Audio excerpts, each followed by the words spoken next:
Eh bien Thierry Crouzet, bonjour. Alors on triche un peu parce qu'on se connaît depuis, on a calculé ce matin, 40 ans. Ouais. Alors en fait on s'est connus au club de jeux de rôle de Montpellier qu'on avait fondé, qui s'appelait Les Forces du Chaos. Et depuis on se rencontre régulièrement, même s'il y a eu des espacements liés au fait que j'étais plus sur Montpellier. Et toi tu es resté sur Montpellier et tu as fait plein de choses. Tu as travaillé un petit peu, entre guillemets, sur jeux de rôle, puisque ont été édités il y a quelques années la remouture finalisée par les 12 singes de l'affaire de Luz. Et puis, tu as beaucoup écrit plein de choses différentes, très différentes d'ailleurs, avec comme point d'orgue et raison de notre entretien aujourd'hui, la parution de One Minute. Raconte-nous un petit peu tout ça. Alors, tu peux nous faire un résumé historique résumé. Et puis, parle-nous de One Minute, comment c'est né, pourquoi. Bon, moi en fait, je suis un peu un touche-à-tout, donc je suis ingénieur, donc je suis un codeur informaticien, donc j'aime toujours écrire du code, j'aime écrire des histoires, j'aime écrire de la littérature, et je mélange tout ça en fait, j'ai toujours fait tout ça. Ce mélange-là m'intéresse, le croisement en fait de la technologie, de la science, de la littérature, de la politique, de la philosophie. Donc du coup ça envoie un peu partout. Ouais. Et One Minute, j'ai eu l'idée c'est très précis, je sais exactement quand, parce que j'étais en train d'écrire un livre. En 2011, je m'étais déconnecté d'Internet. J'ai fait un sevrage d'Internet pendant 6 mois et j'écrivais le journal de ma déconnexion qui est paru en 2012. Ça s'appelait J'ai déconnecté. Ça s'appelle J'ai débranché. C'est publié, c'est sorti chez Fayard. Ce qui m'a valu j'ai fait des télés, toutes les télés de France pendant des mois quoi, avec ce bouquin-là. Et dans le journal, un jour j'ai l'idée d'écrire un bouquin qui raconterait une minute décisive de l'histoire de l'humanité. Voilà, qui est juste une minute avec des points de vue différents pour voir qu'est-ce qui se passe à cette minute-là. Et il y a plein de minutes comme ça qui sont extraordinaires dans l'histoire de l'humanité. Par exemple, quand c'est qu'on a découvert le feu pour la première fois, ou il y a bien un moment où quelqu'un l'a fait avant les autres. Donc cette minute-là, et donc, des années sont passées, et en 2015, j'ai eu l'idée, c'est fin 2014, j'ai eu l'idée de quelle minute j'allais traiter. Donc c'est devenu de la science-fiction, c'est le premier contact avec une autre civilisation. Parce que je pense que ça va se produire un jour. Un jour, on aura la preuve qu'il y a une autre civilisation. Donc voilà, donc c'était la minute du contact, qu'est-ce qui se passe à cette minute-là. Voilà.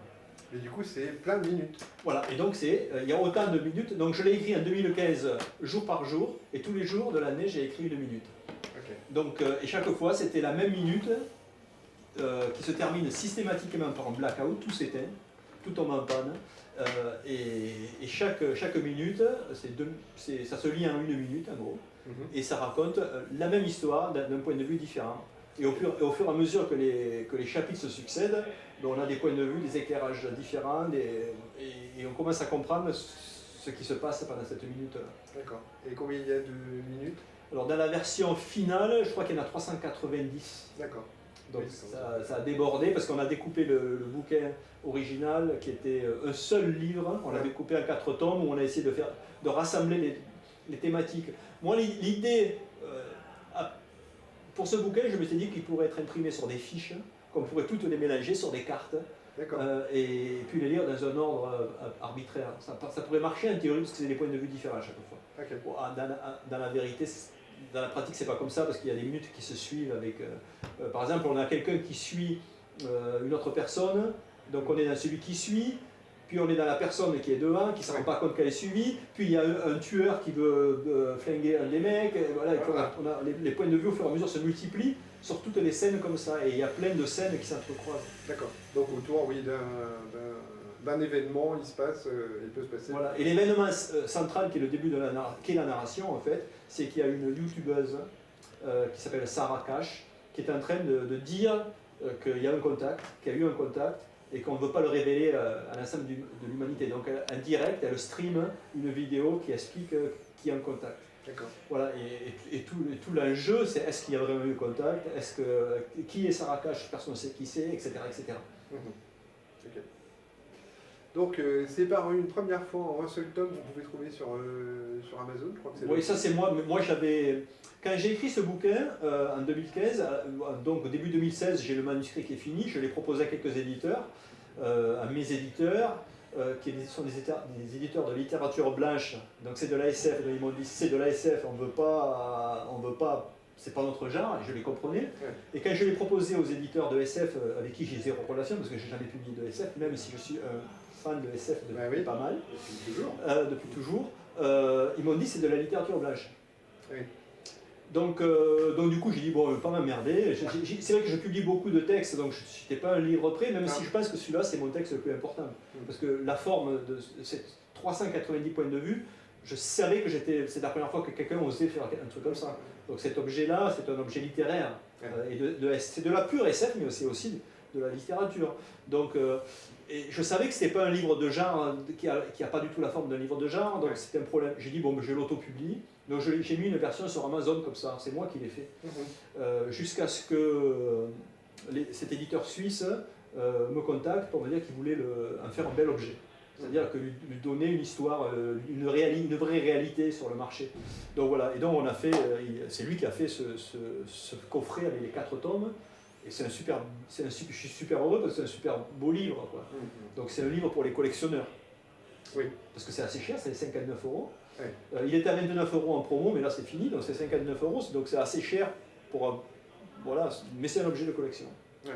Oui, puis c'est très beau. Oui, c'est très beau. Je pense que c'est pas mal aussi. Il y a quand même 4. Oui. Bah, moi j'avais lu sous la version grosse. Ouais. Donc je ne l'ai pas relu. Tu as modifié les choses? Oui, pas mal quand même. Oui, j'ai beaucoup modifié. Ouais.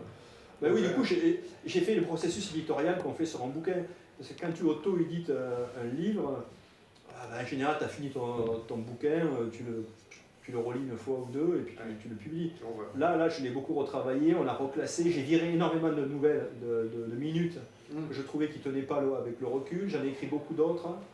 Donc j'ai plus tramé, il y a plus d'intrigues qui se relient. Et donc, je vois que chaque tome a un titre, du coup. Ouais. Et c'est parce que c'est des familles de minutes ou bien? Ouais, c'est des familles de minutes. Okay. J'ai essayé. En fait, il n'y a qu'une histoire. C'est comme une série. C'est comme une série télé avec 4 saisons. Et dans chaque saison, il y a une thématique qui émerge. Et j'ai essayé de faire en sorte qu'il y ait une chute de la thématique dans le tome. Okay. Ce qui n'est pas évident parce que historiquement, tout était mélangé. Et c'était très compliqué à lire quand même. Parce que la plupart des gens qui ont lu ce bouquin, ils disent que ça leur met le cerveau en ébullition. Parce qu'à chaque minute, tu sais qu'elle est liée aux autres. Et qu'il n'y a rien qui est laissé au hasard. Et tout se répond tout le temps. Donc tu es toujours en train de te dire, est-ce qu'il y a un lien avec celle-là, un lien avec celle-là. Voilà, c'était le jeu. Moi, je trouvais que en écrivant ça, c'était génial. J'avais l'impression que j'avais pris un truc. Quoi. Tous les matins, je m'y mettais et poum, ça tombait. Ça tombait comme ça. Et voilà. Mine de rien, c'est un an de boulot. Plus les réécritures, c'est du boulot. Alors Thierry, il y a d'autres passions, hein. Il fait beaucoup de vélo. Et puis, t'en as eu d'autres, hein. T'as fait de la peinture à un moment, t'as fait des choses comme ça. Je fais du jeu de rôle. Du jeu de rôle, oui. Et, pas assez, mais... Et puis, ben, écoute, t'as des projets, puisque tu vas bientôt être édité de la suite de Mon père ce tueur, qui t'a raconté, qui était une biographie de mon père, une pseudo-biographie. Oui, un petit peu. Oui, parce que mon père était un affabulateur, donc même en voulant écrire, en étant réaliste, j'étais forcément dans la fiction. D'accord. C'est pour ça que je l'ai écrit, quoi. Et donc ça, la suite devrait sortir normalement cette année, si tout va bien? Non, ça sortira l'année prochaine. L'année prochaine? Oui, ça sortira l'année prochaine. Et donc là, tu travailles sur? Je suis un space opéra. Ah oui. Alors, donc j'ai décidé de faire un vrai livre de SF avec une forme de SF classique. D'accord. Je ne sais pas ce que ça veut dire, mais... Oui. Mais on arrive à comprendre le mot. Ouais. Et ça, c'est un projet aussi, c'est une dimension pour sortir des sentiers battus, c'est quand même un exercice aussi. Ouais. Mais j'ai même pas l'ambition de sortir des sentiers battus pour une fois. D'accord. Moi, j'ai jamais cette ambition, c'est que ça se fait en général malgré moi.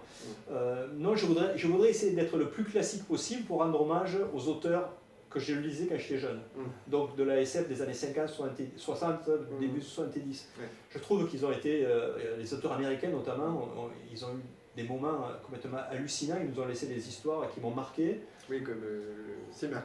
Voilà, Simac, Au Carrefour des Étoiles, mais il y a des Frank Herbert, enfin, tout le monde connaît Dune de Frank Herbert, mais La Barrière à Santaroga, qui est pour moi énorme. Et les gens ne le connaissent pas. Et ces livres-là, j'aimerais bien leur rendre hommage Donc écrire donc dans leur style, c'est pas du tout faire un pastiche, une parodie, c'est vraiment m'inspirer de ce que moi il m'a nourri quand j'étais ado. Et je pense que ce sera un livre pour jeunes adultes, hein. C'est-à-dire lisible par les jeunes adultes. Oui. Ça va pas être un truc avec des gamineries, mais je pense que le héros, en tout cas de ce que j'ai commencé, est un jeune adulte. D'accord. En fait, c'est moi quand je lisais ces bouquins-là, en fait. Ouais, d'accord. Voilà. Donc, je trouve que j'arrive pas à lire des bouquins qui me font rêver. J'ai du mal.